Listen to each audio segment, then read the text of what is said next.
Ready to sail out to Horizon Deep, which is the deepest point of the Tonga Trench. So the Tonga Trench for us is a big one because it's the second deepest trench in the world. It's a subduction trench, so it's where two tectonic plates meet each other.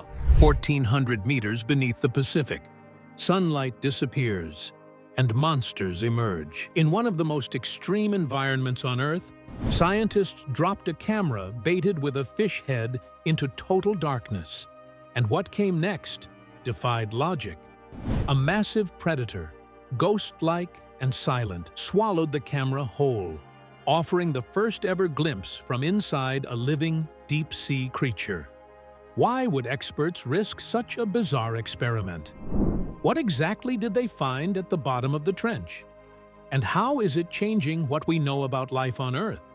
This is not science fiction. This is real footage, real research, and a real biological discovery that may rewrite deep-sea science forever. Let's dive into the trench and uncover what waits in the abyss. Descent into the unknown. There are places on Earth so hostile, so untouched, that they remain practically alien. The Tonga Trench is one of them. Located in the remote southwestern Pacific Ocean, this deep, narrow scar stretches more than 1,300 kilometers between New Zealand and Tonga.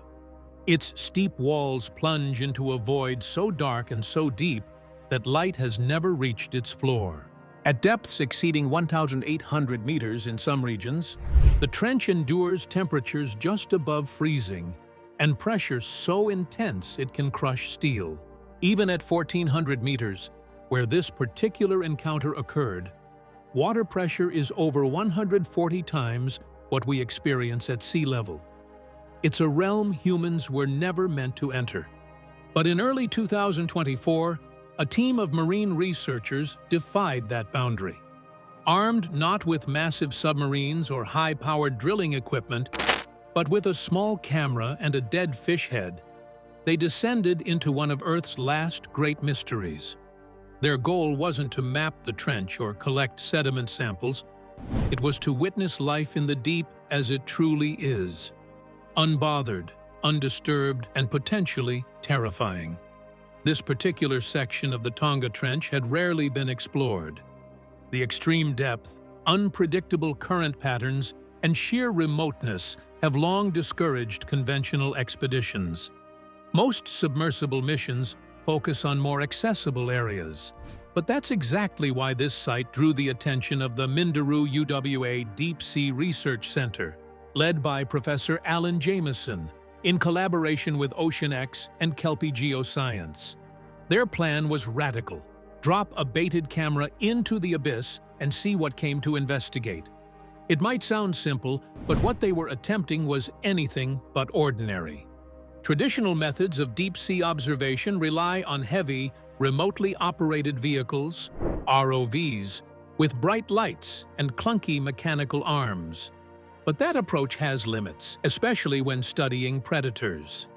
Many deep-sea species are highly sensitive to light and vibration. When they detect the presence of artificial equipment, they vanish. In fact, years of research had produced little more than grainy sonar blobs and fleeting glimpses of movement. No one had ever observed a major predator feeding naturally at this depth. The technology and strategy just hadn't aligned until now. So the team flipped the script. Instead of sending bulky machines to chase after marine life, they acted like prey. They tethered a small, pressure-resistant camera to a gutted pollock, an oily fish common in Pacific waters and known to attract large predators. The device was custom-built, just a few inches long, capable of switching to infrared mode in darkness, and housed in titanium to withstand the crushing weight of 1,400 meters of seawater. Its job wasn't to observe from a distance. It was to be eaten. The drop site was chosen carefully, an underwater slope near the trench wall, known for occasional sightings of large scavengers. Even so, the odds were uncertain. This was a high-risk, high-reward experiment. Would anything show up? Would the camera survive? Could the team even retrieve it if it did? Deployment was where rough weather conditions delayed the mission. freezing winds stalled the winch. On the fourth try, just after midnight, they succeeded. The camera sank into the dark, silent water, descending through layers of marine snow and faint drifting particles. At 1,400 meters, it settled. Hours passed. The ocean was quiet. Then movement. Small, deep-sea fish, grenadiers and sablefish, drifted into frame, cautiously sniffing the bait. Nothing unusual, until they scattered.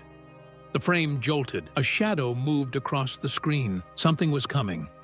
And it wasn't small. What emerged from the dark was no ordinary predator. It was a ghost from Earth's deep history. And within seconds, it swallowed the camera whole. The camera that got swallowed. On a calm but bitterly cold night in the Pacific, a device no larger than a cigar quietly began one of the most astonishing deep-sea recordings in scientific history. Nicknamed the Fish Head Cam, the custom-built device was embedded deep into the skull of a dead pollock and lowered into the trench. Its design was simple in appearance, but sophisticated in function. A titanium-reinforced micro-camera system capable of switching to infrared mode in total darkness, triggered by movement. It was the ultimate bait.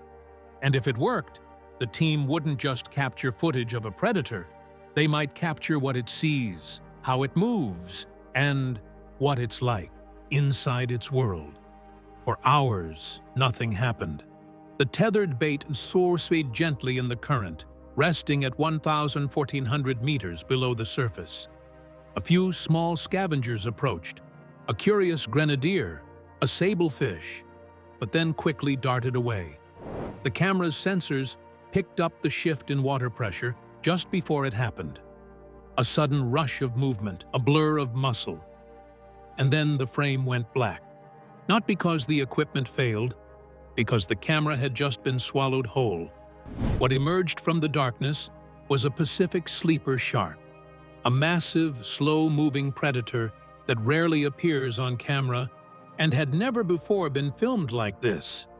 It approached the bait silently, with chilling precision.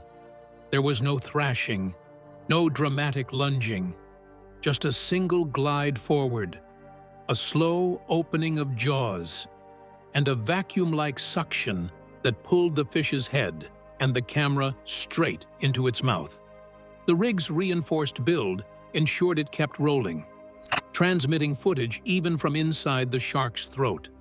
The team watching from the research vessel above was stunned.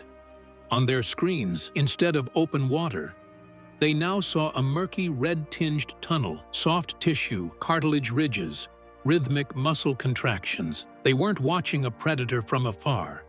They were inside it. The footage that came next was bizarre, surreal, and deeply revealing. The camera had lodged near the entrance of the shark's esophagus, offering a view no scientist had ever seen. Rather than the violent chaos of a typical feeding event, what the team observed was calculated evolutionary efficiency. The shark's teeth, spaced inward and designed to trap rather than tear, held the bait gently.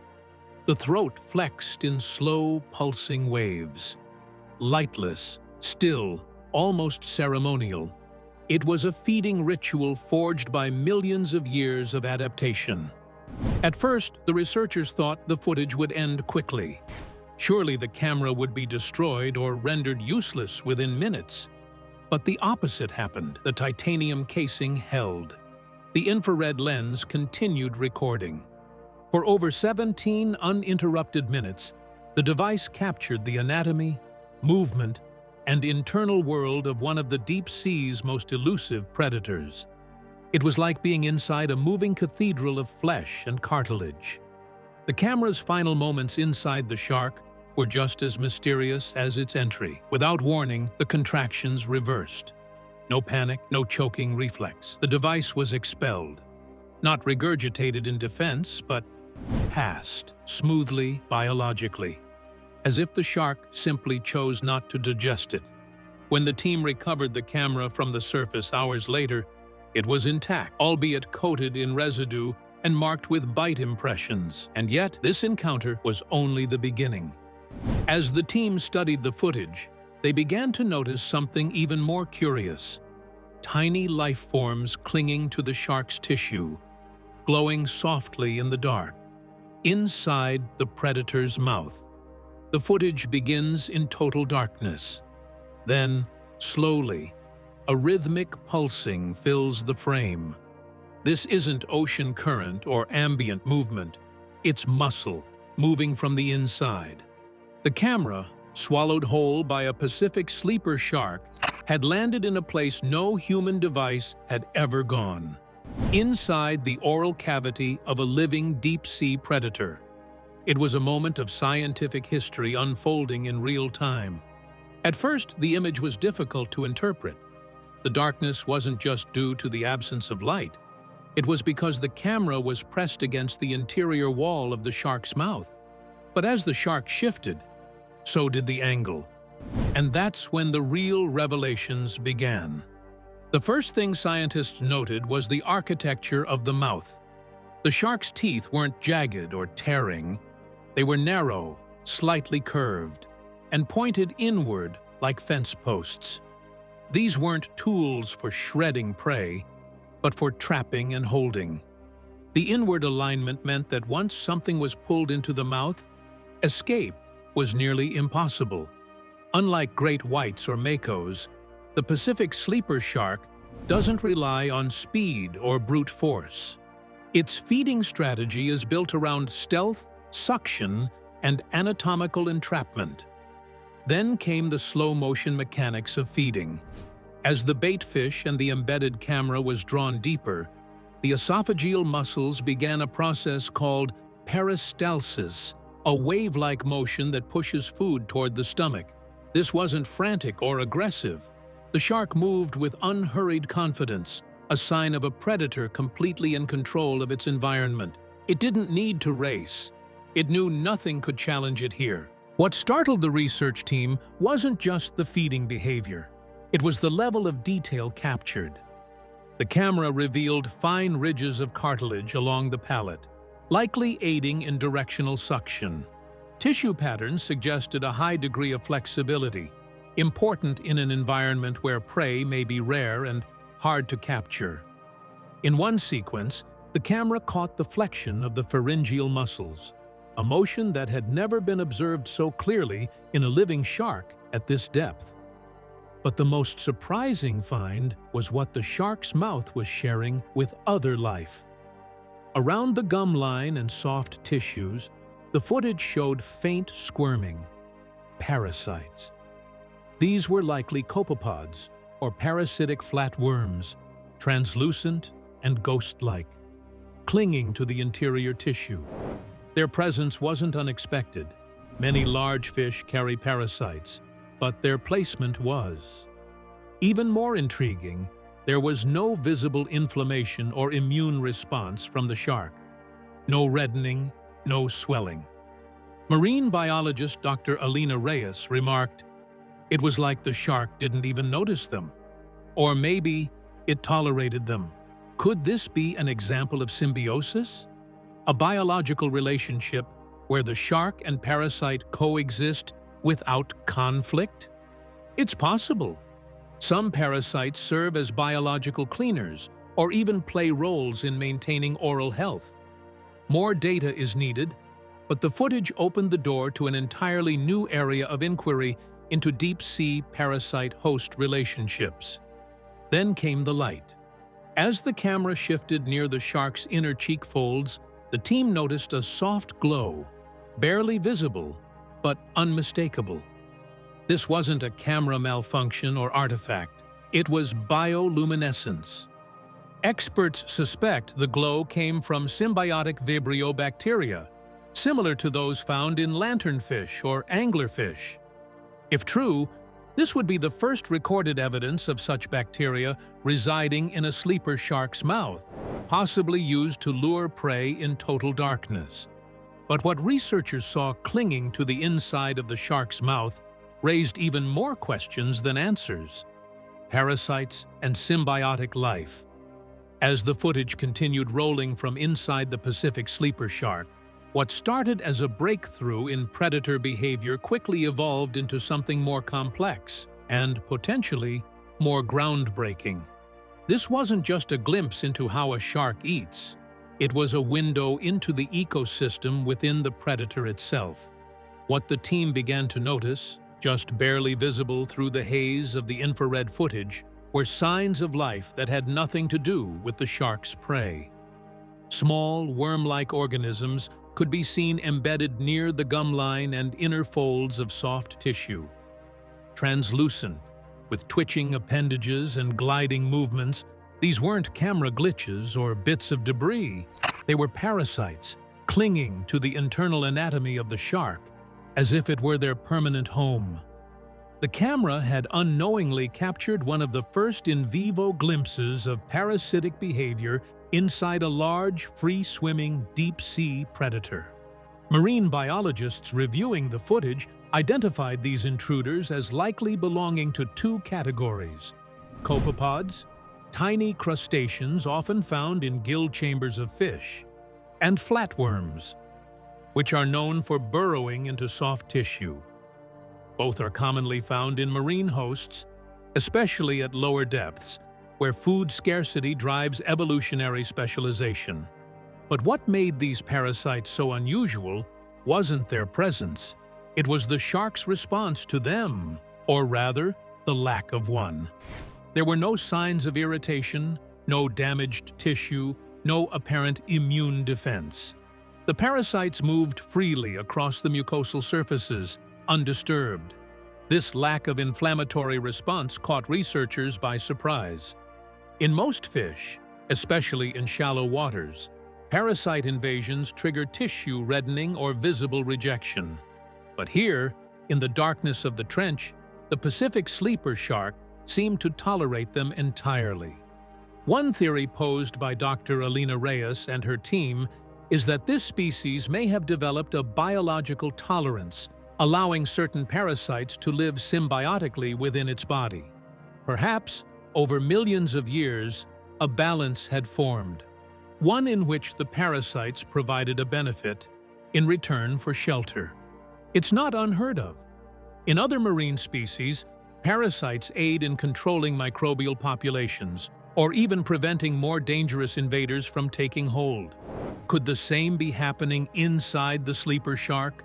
As researchers reviewed more footage, a second, even more mysterious observation emerged: a faint bioluminescent glow around some of the same oral ridges where parasites gathered.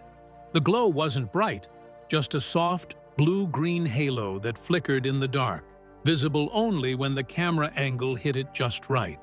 Upon analysis, this glow aligned with known behaviors of Vibrio bacteria, microbes capable of producing light in absolute darkness. These bacteria are typically found in the photophores of species like anglerfish or lanternfish, used to lure prey in dark waters. But never before had they been seen inside the mouth of a large predator. If these bacteria are indeed Vibrio, and if their glow is intentional, then the implications are stunning. The sleeper shark may use internal bioluminescence as a feeding strategy, drawing curious fish directly into its mouth, where suction and inward teeth await. This raises further questions. Do the parasites help maintain these bacterial colonies? Are they drawn to the light? Or do they thrive in the nutrient-rich oral cavity independent of it? And could this trio of species, the shark, its parasites, and the bacteria, represent a mutualistic network formed in the most hostile conditions on Earth? While no single answer emerged from the footage, the questions it raised were revolutionary. It reframed how scientists think about deep-sea symbiosis, showing that predator and parasite may not always be at war. In the cold, dark trenches of the Pacific, survival might depend not on competition, but coexistence. And if the sleeper shark is a creature shaped by balance rather than brutality, its very anatomy may offer proof. Because in the next stage of analysis, scientists would discover something even more staggering. This animal, strange as it seemed, had barely changed in millions of years. Even more incredible, this footage may reveal how these ancient creatures have barely changed in millions of years. A living fossil unveiled. The footage retrieved from inside the Pacific sleeper shark wasn't just captivating, it was anatomically revealing. As researchers slowed the frames and dissected the visuals from every possible angle, a pattern emerged. The shark's internal structure, its muscular contractions, even its cartilage ridges weren't just efficient, they were ancient. So ancient, in fact, that some of the physical traits mirrored those found in fossilized sharks dating back tens of millions of years. It was like watching a living chapter of prehistoric Earth, still breathing in the present. Deep-sea biologists have long suspected that the Pacific sleeper shark, Somniosus pacificus, is one of nature's most enduring designs, a creature so perfectly adapted to its niche that evolution hasn't needed to tweak it. And now, thanks to the footage, they had unprecedented evidence to support that theory. Its anatomy told a story of survival not through adaptation, but through consistency. In the extreme depths of the ocean, where temperatures hover just above freezing, where light has never touched the water, and where pressure would crush most creatures, the sleeper shark thrives not by evolving rapidly, but by having already reached biological perfection. The jaw musculature, for example, was slow-moving but immensely powerful, capable of generating enough suction to capture prey without exertion. The cartilage plating around its upper palate, visible in flashes as the camera shifted, was nearly identical to structures seen in Paleogene shark fossils, dating back over 50 million years. These weren't remnants of ancient traits. They were active, functioning elements of the shark's current biology. It was as if time had passed, but left the Pacific sleeper shark untouched. This concept, a living fossil, carries enormous weight in evolutionary biology. Most species evolve constantly, adapting to environmental pressure, predator-prey dynamics, or climate changes. But certain organisms, like the coelacanth or the horseshoe crab, have remained largely unchanged over geological epochs. The Pacific sleeper shark now joins that elite list. And unlike other living fossils, it's a top predator, dominating its ecosystem not through aggression, but through deep time endurance. Its metabolism is one reason. The shark operates on an incredibly slow metabolic rate, ideal for conserving energy in a place where meals are rare and often require patience. Unlike fast-swimming predators that rely on bursts of speed, the sleeper shark can glide silently, undetected, and strike with stealth. It doesn't chase. It waits. That evolutionary strategy hasn't just worked, it has endured. Even more astonishing is the shark's potential lifespan. Although difficult to verify without direct aging methods, estimates, based on growth rates and comparisons to its close relative, the Greenland shark, suggest it could live well over 200 years.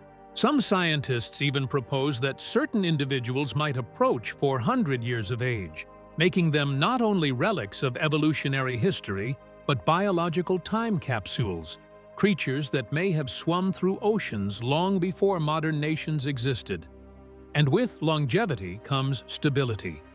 The tissue captured in the footage was firm, undamaged, and free of inflammation, even in the presence of parasites. That level of biological harmony suggests not just survival, but resilience across centuries. Each organ, each muscle, each rhythmic contraction may reflect adaptations that date back to a time when Earth's continents looked vastly different. More importantly, the shark's stability and design doesn't mean stagnation. It means optimization. It's not that evolution passed it by, it's that evolution had no reason to change what already worked. In the crushing darkness of the deep sea, where light offers no advantage and speed means little, the Pacific sleeper shark represents a model of evolutionary success through conservation. And yet, As the team reviewed the footage in awe, one truth settled in. This wasn't just a scientific revelation, it was a glimpse into how life on Earth once was and still is if you dive deep enough. But this wasn't just a victory for marine biology. Engineers and AI researchers are now racing to replicate the technique behind this discovery. The new frontier of ocean research. The footage retrieved from inside the Pacific sleeper shark didn't just amaze marine biologists, it sent ripples through multiple scientific fields. What began as a gamble involving a fish head and a pressure-proof camera became proof that ocean research no longer has to rely solely on massive submarines or sonar pings from a distance. For the first time, researchers had filmed the inner anatomy and behavior of a large deep-sea predator from the inside out. And that unexpected success is redefining the future of marine exploration.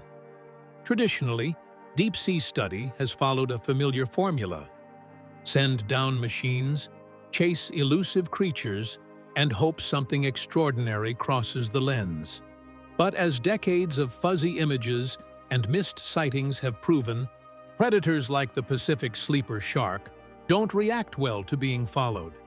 They flee from artificial light, avoid loud submersibles, and blend easily into their environment. The fish head cam, as unconventional as it seemed, offered a different philosophy. Don't follow the predator, become the prey. That shift in approach opened a new frontier: biological embedding.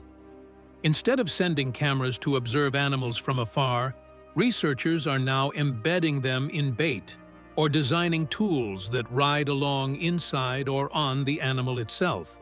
These devices could record not just external behavior, but internal processes, microbiomes, digestion, even temperature and pH changes, real-time data from the animal's point of view. The implications are massive. Following the sleeper shark experiment, engineering teams have begun working on a second generation of devices: micro cameras with improved battery life, dual-angle lenses, and biodegradable casings that dissolve after a set period. One prototype even includes a soft biosafe sensor designed to measure chemical changes within the predator's digestive tract, transmitting data to a buoy via acoustic signals before disintegrating safely inside the animal. This isn't just clever, it's revolutionary. With such tools, scientists could study not only sleeper sharks, but also elusive species like giant squid, deep-diving whales, or rare bioluminescent jellyfish. By working with the natural feeding behaviors of marine life, rather than disrupting them, research can be done more ethically and effectively. And it's not just marine biologists taking notes. Robotics labs are now exploring how this passive, embedded approach can be adapted for wildlife monitoring in other domains. For example, small-scale living lens sensors might one day be used in forests, deserts, or even polar regions, riding on birds, insects, or large mammals to record ecological data without human interference. Astrobiologists, too, are paying attention. In brainstorming missions to Europa or Enceladus, moons believed to have subsurface oceans, scientists are now considering robotic bioprobes that imitate this model, dropped into alien waters, disguised as prey, waiting for something curious to come along. But for all the innovation, ethical questions remain. Is embedding a device inside a living creature safe? Does it affect their behavior or harm their health? In the case of the sleeper shark experiment, the shark swallowed a dead fish, something it would have done in the wild. The camera passed naturally through its system, with no observed injury or distress. Still, future applications must be carefully reviewed, especially as tech gets more sophisticated. According to Dr. Petraean, a marine ecologist who consulted on the project, this is the first time we've managed to film a large predator from inside without disturbing its natural behavior. When technology respects biology, we see something rare: science and nature moving in sync. The sleeper shark experiment didn't just give us a look into the dark, it gave us a new way forward, a research method that could transform how we study not just marine life, but the natural world at large. But beyond the tools and technology, this experiment changed something even deeper: our entire view of deep-sea life. Why the Pacific sleeper shark matters. At first glance, the Pacific sleeper shark doesn't look like much. It's slow-moving, gray-skinned, and lacks the cinematic flair of a great white or hammerhead.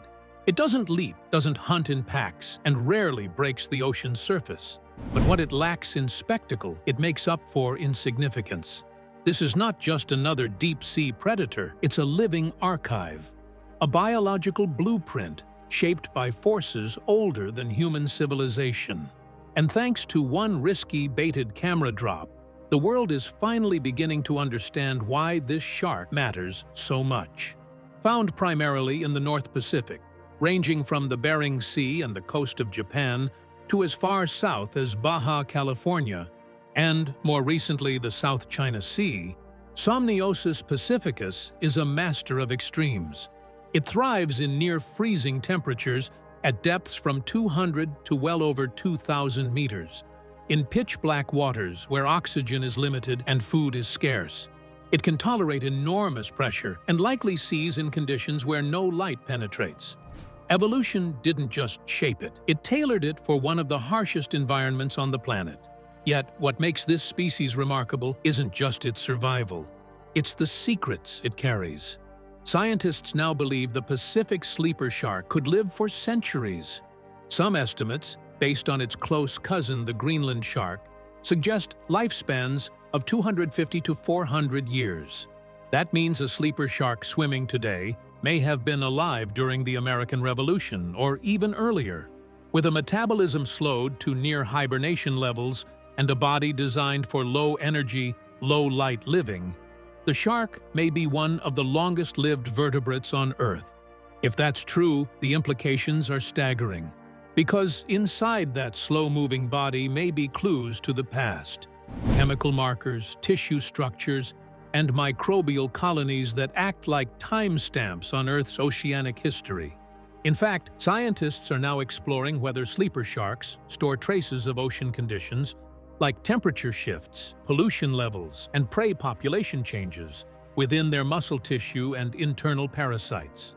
These biological archives could offer unparalleled insight into how marine ecosystems have changed over time, especially in deep water zones we rarely study. But the shark's importance isn't limited to history. It's a biological counterpoint to everything we assume about success in the animal kingdom. Where other predators depend on speed, strength, and dominance, the Pacific sleeper shark relies on stillness, patience, and precision. It doesn't chase, it waits. It doesn't overwhelm, it endures. And that strategy, honed over millions of years, has made it incredibly resilient. The sleeper shark also challenges our assumptions about intelligence and sensory perception in deep-sea life. While deep-sea species such as the Pacific sleeper shark do not have nictitating membranes, they exhibit retraction behavior of the eye that could allow for feeding, holds a defensive mechanism, well adapted to a very dark environment, which seems to be navigated with equal grace. This animal is said to possess a little understood and advanced sensory system that may include electroreception, low-frequency vibration perception, or even chemosensory stimulation we have yet to elicit. As found by researchers in the South China Sea, it might be present in deeper and wider expanses than expected before now. The discovery of female sleeper sharks at unexpected depths and locations gives strong credence to the possibility that some areas in the Pacific may be nursery grounds for these deep-sea sharks, with significant implications for their conservation and for marine biology. Ultimately, the Pacific sleeper shark matters mainly because it serves as a reminder of our ignorance. It shines light on the limits of current research tools and challenges us to come up with new ones in a manner that honors the ecosystems we are studying. It pushes us to formulate better questions, not just concerning how organisms survive in the deep, with respect to perhaps deep-rooted memories of some of their ancestors, but about how life has survived for millions of years without our interference. For centuries, we've looked into the ocean, but now, for the first time, we've looked out from inside one of its oldest hunters. If you're as fascinated by the deep sea as we are, hit like, subscribe, and drop a comment below. What do you think is hiding deeper than 1,400 meters? Could creatures even stranger than the sleeper shark be lurking down there? And for more jaw-dropping discoveries from Earth's final frontier, don't miss our next video, linked right here on screen.